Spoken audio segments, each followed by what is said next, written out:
प्रभु यीशु मसीह के मधुर नाम से आप सबों को स्वागत करता हूँ।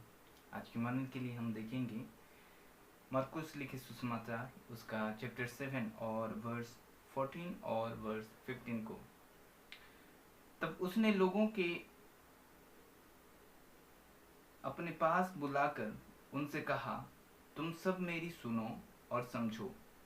ऐसी कोई वस्तु नहीं जो मनुष्य में बाहर से समाकर उसे अशुद्ध करे, परंतु जो वस्तुएं मनुष्य के भीतर से निकलती है वे ही उसे अशुद्ध करती है। प्रभु यीशु मसीह जब अपनी सेवकाई के दौरान में था तब वो अपने चेलों बनाए थे और वो जगह जगह जाकर प्रीचिंग कर रहा था, स्वर्ग के राज्य के बारे में बता रहा था। और परमेश्वर ने मनुष्य को बनाया है, परमेश्वर ने मनुष्य को बनाया है और मनुष्य को कोई खाने के पदार्थ उसको अशुद्ध नहीं कर सकता। हर एक खाने की वस्तु को परमेश्वर ने शुद्ध ठहराया है। अब अच्छे विवेक से उसको खा सकते हैं। और मनुष्य को अशुद्ध क्या करता है, अशुद्ध वस्तु क्या है जो मनुष्य को अशुद्ध करता है? वचन क्या कहता है कि ऐसी कोई वस्तु नहीं जो मनुष्य में बाहर से समाकर उसे अशुद्ध करे, परंतु जो वस्तुएं मनुष्य के भीतर से निकलती है वे ही उसे अशुद्ध करती है।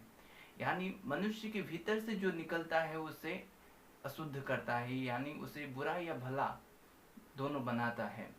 और नीचे में लिखा है कि लोभ, दुष्टता, छल, लुचपन, कुटिलता, निंदा, अभिमान और मूर्खता निकलती है। और क्या निकलता है कि जो मनुष्य को अशुद्ध करता है, बुरे बुरे विचार, व्यभिचार, चोरी, हत्या, परस्त्री गमन, ये सब क्या करता है कि मनुष्य को अशुद्ध करता है। आप गंदे गंदे भाषा का प्रयोग करेंगे, आपको अशुद्ध करेगा वो गंदे भाषा। और जो व्यभिचार है, बुरे बुरे विचार है, ये सब क्या करता है कि मनुष्य को अशुद्ध करता है। लूचपन जो मनुष्य को अशुद्ध करता है, डाहा, चोरी, ये सब मनुष्य को अशुद्ध करता है। लेकिन परमेश्वर ने जब मनुष्य को बनाया तो उसको पाक बनाया, वो पवित्र था परमेश्वर के तुल्य। और जब पाप का प्रवेश हुआ तो पाप अंदर भी अब भी है मनुष्य के अंदर, इसलिए ये ख्यालात उत्पन्न होते हैं। इसलिए पाप हमें क्या होता है कि कई बार पाप की जकड़ में हम आ जाते हैं। और मनुष्य को अशुद्ध करने वाली वस्तु, अगर आप समझ लें कि आपके ख्यालात में कौन से विचार हैं और अगर उस विचार में आप रिएक्ट ना करोगे तो आप शुद्ध और खरे ठहरोगे। पता है कि प्रभु यीशु मसीह ने ये कहा कि मन में कोई स्त्री के प्रति कुदृष्टि डाले तो उसे व्यभिचार मन में कर चुका है।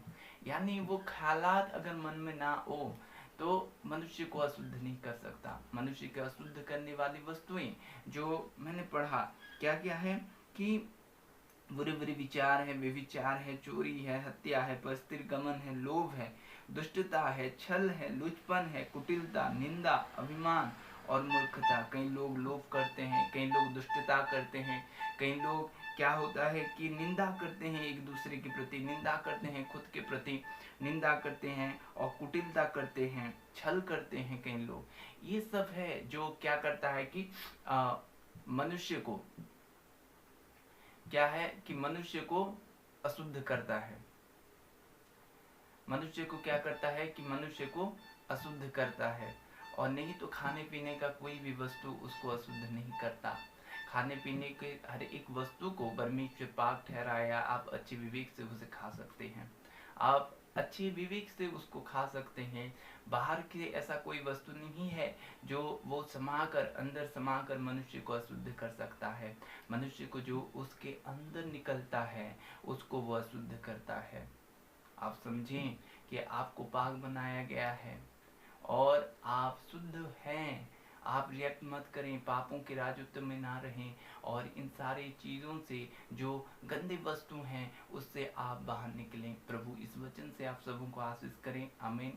मैं आपके लिए प्रार्थना करूंगा कि आप इन जो अशुद्ध वस्तु हैं उन पे आपका कोई भी अधिकार ना हो।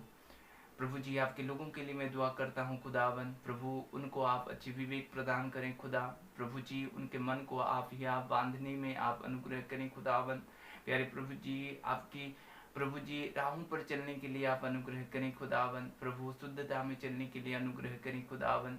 जो प्रभु अंदर से निकलता है खुदावन, प्रभु उनको अशुद्ध करता है खुदा, वे समझें और प्रभु आपके भले चीज़ों में मन लगाएं खुदावन, ऐसा अनुग्रह करें खुदा। प्रभु जी आपकी राहों पर चलने के लिए अनुग्रह करें, उनमें प्रभु हर एक गंदा ख्याल उनके जीवन से दूर हो। प्रभु जी खुद के ऊपर काबू करने के लिए आप अनुग्रह करें, उनके मन को स्ट्रॉन्ग करें खुदावंद। प्यारे प्रभु जी उनमें कोई भी व्यभिचार, कोई भी लोभ, कोई भी छल, कोई भी दुष्टता उनके जीवन पर हावी ना हो खुदावंद, निंदा हावी ना हो खुदावंद। प्यारे प्रभु आपने उन्हें पाक बनाया आपकी तरह खुदावंद। प्यारे प्रभु जी वे आपके मंदिर हैं खुदावंद, आपकी इच्छाओं पर प्रभु, आपके मंदिर पर सिर्फ आपके अधिकार है, आप ही वहाँ पर प्रभु विराजमान हो, ऐसा अनुग्रह करें यीशु नाज़री के नाम में, आमीन। God bless you all.